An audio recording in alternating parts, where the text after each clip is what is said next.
कहानी की शुरुआत होती है एक ऐसे भविष्य में जहां कभी कभी आदमी भी प्रेग्नेंट हो जाते हैं, लेकिन फिर भी लोग इस चीज को अपनाने में थोड़ा झिझकते थे। टोक्यो शहर में केंटारो नाम का एक आदमी रहता था जो एक बड़ी कंपनी में काम करता था। उसके एकी नाम की एक लड़की के साथ संबंध थे, लेकिन वो दोनों एक दूसरे से प्यार नहीं करते थे। एक दिन टीवी पर एक ऐड देखकर केंटारो ने कहा कि आदमियों के बच्चा पैदा करने की बात से उसे घिन आती है। टीवी देखते देखते केंटारो को अपनी तबीयत खराब लगने लगी तो वो सो गया। अगले दिन मीटिंग में केंटारो ने आइडिया दिया कि कंपनी को अलग अलग तरह के लोगों को ऐड में दिखाना चाहिए। ये आइडिया सबको काफी पसंद आया और उसे क्रिएटिव हेड बना दिया गया। उस दिन उसका बर्थडे भी था। जब केंटारो केक काटने लगा तो उसे अपना बचपन याद आया कि कैसे उसकी माँ सिर्फ एक ही पीस ला पाती थी और फिर उस बेचारी को तुरंत काम पर वापस जाना पड़ता, क्योंकि जब वो छोटा था तभी उसके पिता की मौत हो गई थी। इसके कुछ देर बाद केंटारो को फिर से चक्कर आने लगे, लेकिन उसने ध्यान नहीं दिया। रात को उसकी माँ तोमोका ने उसे फोन करके विश किया। वो अब भी काम करती थी क्योंकि वो केंटारो पर बोझ नहीं बनना चाहती थी।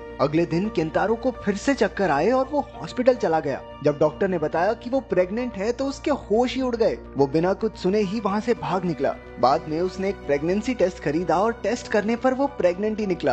अगले दिन वो बिना किसी को बताए काम पर चला गया। मीटिंग में वो औरतों के बारे में बात कर रहे थे कि कैसे उन्हें बच्चों को दूध पिलाते हुए खुद को ढकना पड़ता है। तभी केंटारो की शर्ट पर भी 2 बूंदें आ गई और वो तुरंत बाथरूम में भागा। असल में प्रेजेंटेशन में मौजूद बच्चों के रोने की आवाज सुनकर उसके अंदर की माँ जाग रही थी।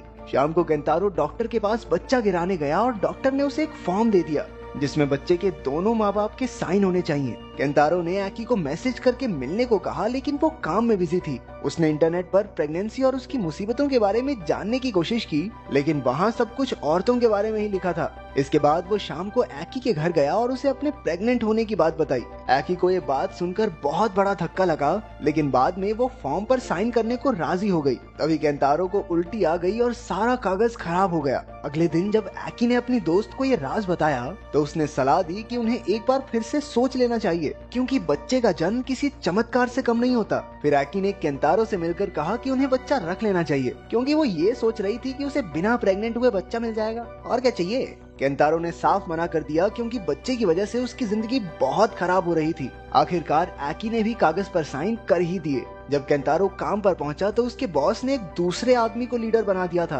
क्योंकि केंटारो इतनी छुट्टियां ले रहा था कि उस पर भरोसा नहीं किया जा सकता। केंटारो अब बस इस बच्चे से छुटकारा पाना चाहता था। जब डॉक्टर ने उसे सर्जरी के लिए बुलाया तो एक नर्स ने उसे बताया कि बच्चा 12 हफ्तों का हो चुका है, इसलिए अब उसे शहर के ऑफिस से बच्चा गिराने की इजाजत लेनी होगी। लेकिन बाद में अल्ट्रासाउंड रिपोर्ट में बच्चे को देखकर उसका दिल पिघल गया। वहीं उसे मियाजी नाम का एक आदमी दिखा जो उसकी ही तरह प्रेग्नेंट था। मियाजी प्रेग्नेंट होकर काफी खुश था और केंटारो उसके परिवार से भी मिला। अगले दिन ऑफिस में नए क्रिएटिव हेड की प्रेजेंटेशन में किसी को मजा नहीं आया, तो उन्होंने केंटारो की सलाह मांगी। केंटारो ने कहा कि उन्हें प्रेग्नेंट आदमियों को ऐड में लेना चाहिए। ये ऐड उनकी कंपनी की इमेज को और बढ़िया कर देगा। उसने खुद को आगे लाकर कहा कि वो इस ऐड का हिस्सा बनेगा, जिससे सब उसकी वाहवाही करने लगे। रात को उसने एकी को बताया कि वो बच्चे को रखना चाहता है। एकी ने भी बच्चे को पालने में उसकी मदद करने का वादा किया, लेकिन वो अब भी शादी नहीं करना चाहती थी। कुछ दिन बाद केंटारो की ऐड दुनिया भर में दिखाई जाने लगी और लोग उसे देखकर मेल प्रेगनेंसी के बारे में बातें करने लगे।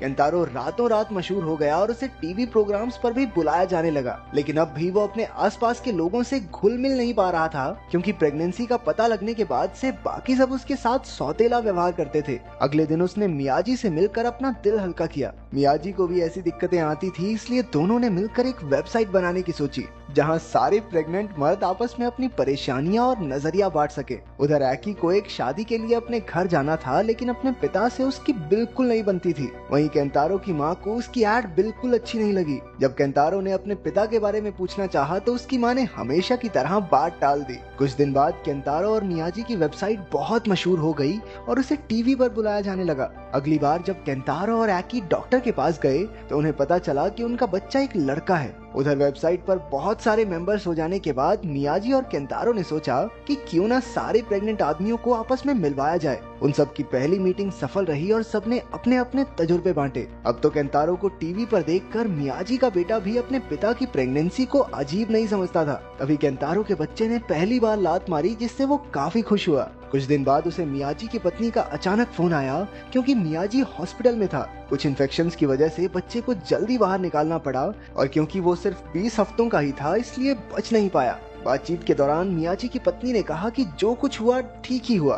दरअसल इस बात पर उनके बेटे को स्कूल में बच्चे चिढ़ाते थे, तेरा बाप प्रेग्नेंट है, और आस पड़ोस में भी कोई उनसे सीधे मुंह बात नहीं करता था। ये सुनकर एकी को लगा कि कहीं उनके बेटे के साथ भी ये सब तो नहीं होगा, लेकिन केंतारो ने उसे हौसला दिया कि वो अपने बेटे की पूरी तरह रक्षा करेगा, जैसे उसकी माँ ने उसकी की थी। खैर कुछ दिन बाद एकी अपनी बहन की शादी के लिए घर पहुंची। वहां उसके पिता ने ताना दिया कि वो सिर्फ अपने बारे में सोचती है, क्योंकि अभी तक उसने शादी करने के बारे में कुछ सोचा तक नहीं था। उधर केंतारो के पेट में दर्द उठने लगा। चेकअप के बाद डॉक्टर ने कहा कि उन्हें डिलीवरी जल्दी करनी होगी और फिर ऑपरेशन होगा। उधर ऑफिस में लोगों ने केंतारो के बच्चे को लेकर एड बनाने की बातें शुरू कर दी थी। केंतारो को यकीन नहीं हुआ कि उससे पूछे बिना इतने बड़े फैसले लेने वाले वो होते कौन है। थोड़ी देर बाद उसने कुछ मीठा खाया और कंपनी से इस्तीफा दे दिया। एड के बाद वो इतना मशहूर हो गया था कि कंपनी उसे जाने नहीं देना चाहती थी, इसलिए सीईओ ने खुद आकर उसकी काफी तारीफ की। ये सब सुनकर केंतारो भावुक होकर रोने लगा और कंपनी में रहने के लिए मान गया। शाम को एक पार्टी में एकी ने कुछ लोगों को केंतारो की एड का मजाक बनाते सुना। गुस्से में आकर उसने उन सबको खरी खोटी सुना दी। घर आकर उसने अपने माँ बाप से भी कह दिया कि वो एक प्रेग्नेंट आदमी के बच्चे की माँ बनने वाली है, लेकिन इसके बावजूद वो उससे शादी करने की नहीं सोच रही। उसके माँ बाप को ये बात बिल्कुल पसंद नहीं आई, लेकिन वो कहने लगी, आपको चिंता करने की जरूरत नहीं है, मैं टोक्यो में रहते रहते अपने बच्चे भी पाल लूंगी, आप रहिए यहाँ आराम से। फिर वो वापस टोक्यो चली गई और केंतारो उसे लेने आया। दोनों ने अपने तरीके से बच्चे को अच्छी परवरिश देने का फैसला किया। जब केंतारो अपने घर पहुंचा तो एक आदमी उसका इंतजार कर रहा था। उसने कहा कि वो केंतारो का पिता और माँ दोनों है। केंतारो ने तुरंत अपनी माँ को बुलाया और उसने ईची नाम के उस आदमी को वापस आने के लिए जोरदार थप्पड़ मारा। उसकी माँ ने बताया कि ईची केंतारो के पैदा होने के बाद ही उन्हें छोड़कर भाग गया था। अपनी माँ की बात ना सुनते हुए केंतारो ने फैसला किया कि वो ईची को अपने साथ ही रखेगा। उसे ईची के कपड़ों में अपने जन्म की तस्वीर भी मिली। ईची ने उसे आदमियों की प्रेगनेंसी के लिए कुछ नई चीजें दिखाई जो केंतारो को भी काफी पसंद आई। इसके बाद केंतारो अपनी माँ से पूरी कहानी जानने गया। उसकी माँ ने बताया कि पुराने समय में प्रेग्नेंट आदमियों को छुप कर रहना पड़ता था,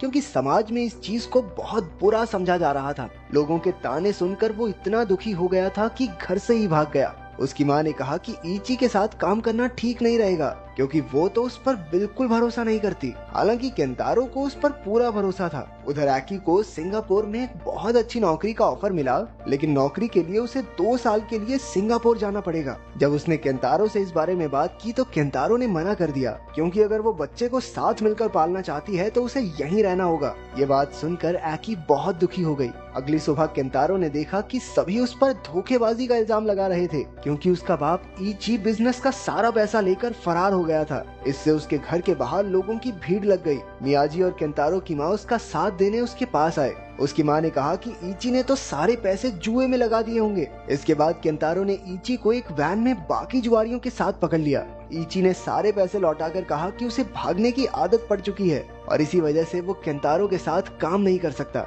अगले दिन एकी ने कहा कि वो सिंगापुर जा रही है और थोड़े थोड़े टाइम बाद बच्चे की देखभाल के लिए आती रहेगी। ऑफिस में भी केंतारो को एड से निकालने की बात चल पड़ी। केंतारो ने एक प्रेस कॉन्फ्रेंस में अपने पिता की सारी बात बताकर कहा कि वो बेगुनाह है। लोगों के बुरे बर्ताव की वजह से ही उसका बाप ऐसा बना। जब वो वहाँ से जाने लगा तो वो बेहोश होकर जमीन पर गिर गया। एकी भी ये सब एयरपोर्ट से टीवी पर देख रही थी। केंतारो की खराब तबीयत देखकर वो सीधा हॉस्पिटल की ओर भागी। वहाँ पर केंतारो की माँ भी ईची के साथ आ पहुंची। डिलीवरी का वक्त केंतारो के लिए काफी मुश्किल था, लेकिन दोनों बाप बेटा सही सलामत निकल आए। ईची ने उनकी वैसी ही तस्वीर ली जैसी उन्होंने केंतारो के जन्म पर ली थी। कुछ समय बाद एकी और केंतारो साथ रहकर बच्चे को पालने लगे। केंतारो की कहानी हर जगह सुनी गई और लोग प्रेग्नेंट आदमियों की मदद के लिए सामने आए। अब लड़कियां प्रेग्नेंट आदमियों को ट्रेन में सीट देती थी। कुछ समय बाद केंतारो ने एकी को सिंगापुर जाकर अपने सपने पूरे करने को कहा। उसके जाने के बाद भी वो अक्सर अपने बेटे से मिलने आया करती। केंतारो को अपनी परवरिश पर नाज था। उसे यकीन था कि उसका बेटा एक दिन बहुत बड़ा आदमी बनेगा।